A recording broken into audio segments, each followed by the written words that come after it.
नमस्कार आदाब दोस्तों। तो चलिए आज हम फिर लाए हैं देश दुनिया की तमाम छोटी बड़ी ब्रेकिंग न्यूज। तो खबरों को स्टार्ट करने से पहले आपसे छोटी सी रिक्वेस्ट है दोस्तों, अगर चैनल पर नए हैं तो चैनल को सब्सक्राइब करें, नोटिफिकेशन को ऑन करिए और वीडियो को लाइक करें, अपने दोस्तों के साथ ज्यादा से ज्यादा शेयर करें। तो आज की सबसे पहली और बड़ी खबर में आपको रालेगन सिद्धि फिर अन्ना का आंदोलन होगा। देश भर से सैनिक सरकार के खिलाफ रालेगन सिद्धि में एकजुट होंगे पूर्व सैनिक। 19 नवंबर को रालेगन सिद्धि में विरोध प्रदर्शन करेंगे। सैनिकों के आंदोलन का मार्गदर्शन अन्ना हजारे करेंगे। 19 नवंबर को रालेगन सिद्धि में राज्य और केंद्र सरकार के खिलाफ हजारों सैनिक राज्य के किसानों को उनकी फसल का गारंटी शुदा मूल्य मिले, देश के जवानों का भविष्य संकट में ना हो, जवानों के बच्चों को मुफ्त शिक्षा मिले, ये सब उनकी मांगे होगी।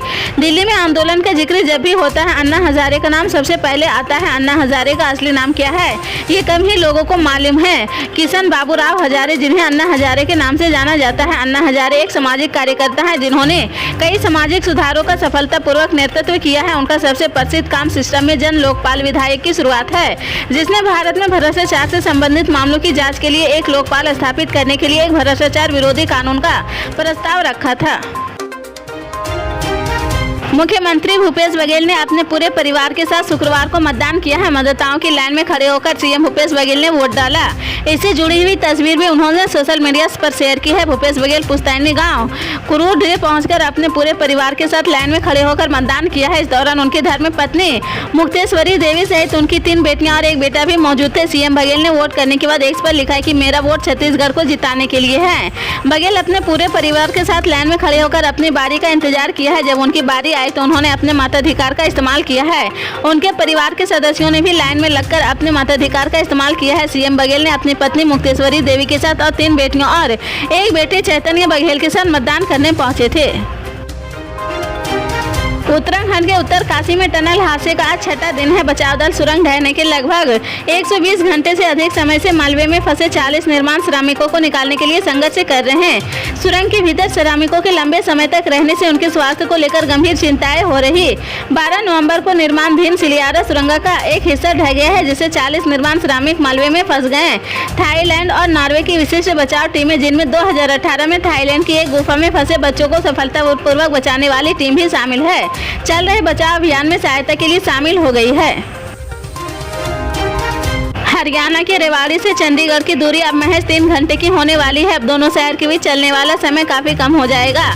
दरअसल केंद्र सरकार अजमेर दिल्ली वंदे भारत ट्रेन के विस्तार के प्रस्ताव को अपनी मंजूरी दे दी है। वंदे भारत ट्रेन प्रदेश के रेवाड़ी और गुरुग्राम जैसे शहरों से होकर चंडीगढ़ तक चलेगी। बता दें कि रेवाड़ी से राजधानी चंडीगढ़ के बीच कई घंटे का लगने वाला समय अब इस विस्तार से महज 3 घंटे का हो जाएगा। केंद्रीय मंत्री राव इंद्रजीत ने बताया कि पिछले महज भेजे गए हैं अजमेर दिल्ली वंदे भारत ट्रेन के विस्तार के प्रस्ताव को रेलवे बोर्ड ने मंजूरी दे दिया है।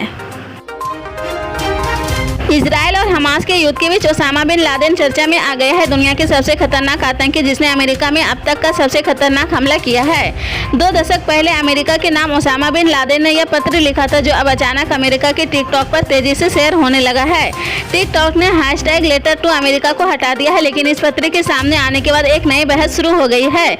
इस पत्र के बाद अमेरिका में दर्जनों लोग ऐसे हैं जो ओसामा के साथ हमदर्दी दिखा रहे। पत्र में वह अमेरिका की बुराई करता है। इसके साथ ही ओसामा इजराइल के समर्थन की आलोचना करता है। साल 2001 में अमेरिका में हमला हुआ था। इसके 1 साल बाद 2002 में ओसामा ने यह पत्र लिखा था। इस पत्र के जरिए वह हमले को उचित ठहराने की कोशिश करता है। इससे जुड़ा एक वीडियो 1.4 करोड़ पर देखा जा चुका है। अमेरिका इस समय इजराइल का समर्थन कर रहा। हमास का समर्थन करने वाले लोग वीडियो में इस पत्र को पढ़ने का आग्रह करते हैं। आम आदमी पार्टी के संयोजक और दिल्ली के मुख्यमंत्री अरविंद केजरीवाल ने शुक्रवार को पार्टी कार्यकर्ताओं के साथ संवाद किया। इस दौरान केजरीवाल ने कहा कि हमारा संगठन और कार्यकर्ता आम आदमी पार्टी की सबसे बड़ी ताकत है। इस मौके पर उन्होंने प्रधानमंत्री नरेंद्र मोदी पर भी हमला बोला। उन्होंने केंद्र सरकार पर निशाना साधते हुए कहा कि मुझे जेल भेजने का प्लान बनाया गया है। केजरीवाल ने कहा, हम लोग जेल जाने से नहीं डरते हैं। मैं एक बार 15 दिन जेल में रहकर आया हूँ। अंदर ठीक ठाक इंतजाम होता है, इसलिए जेल जाने से आप भी नहीं डरिए। अगर भगत सिंह इतने दिन जेल में रह सकते हैं, मनीष सिसोदिया 9 महीने जेल में रह सकता है, सत्येंद्र जैन 1 साल जेल में रह सकता है, तो हमें जेल जाने से डरना नहीं चाहिए। आप संयोजक ने आगे कहा कि हमें सत्ता का लालच नहीं है। 49 दिनों के बाद इस्तीफा दिया था। कोई अपने चौकीदार की नौकरी से इस्तीफा नहीं देता है। मेरे ख्याल से दुनिया का पहला मुख्यमंत्री हूँ जो अपनी मर्जी से 49 दिन के बाद इस्तीफा दे दिया है। इस्तीफा में अपने जूते की नोक पर लेकर चलता हूँ। मुख्यमंत्री की कुर्सी का लालच नहीं है। मुझे इस्तीफा देना चाहिए या जेल से सरकार चलानी चाहिए। इस बार अलग अलग लोगों से सबसे चर्चा कर रहा हूँ। अपने सभी विधायक पार्षदों से भी चर्चा की थी। आज अपने कार्यकर्ता से बात की है। राजस्थान में विधानसभा चुनाव को लेकर महज 8 दिन शेष रहे। बीजेपी और कांग्रेस दोनों ही पार्टियां अपने अपने समीकरणों को लेकर चाल चलने में लगी हुई है। इधर राहुल गांधी ने कांग्रेस में फिर से एकता का संदेश देने की कोशिश की है, जिससे सियासत में हलचल पैदा हो गई।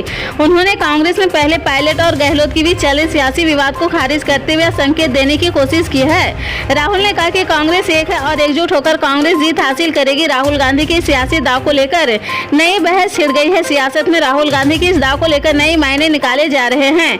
जहां गहलोत गुट अपने हिसाब से इस बयान का मायने निकाल रहा है, वहीं पायलट ग्रुप भी राहुल गांधी के संकेत का अलग मतलब निकाल रहा। सियासत में यह सवाल उठ रहा है कि राहुल गांधी की एकता का यह संदेश कारगर साबित होगा क्या? एकजुट दिखाने वाली यह तस्वीर कांग्रेस में वाकई में जान फूंक पाएगी। इसी तरह के पल पल के अपडेट जानने के लिए जुड़े रहे हमारे स्टार न्यूज के साथ।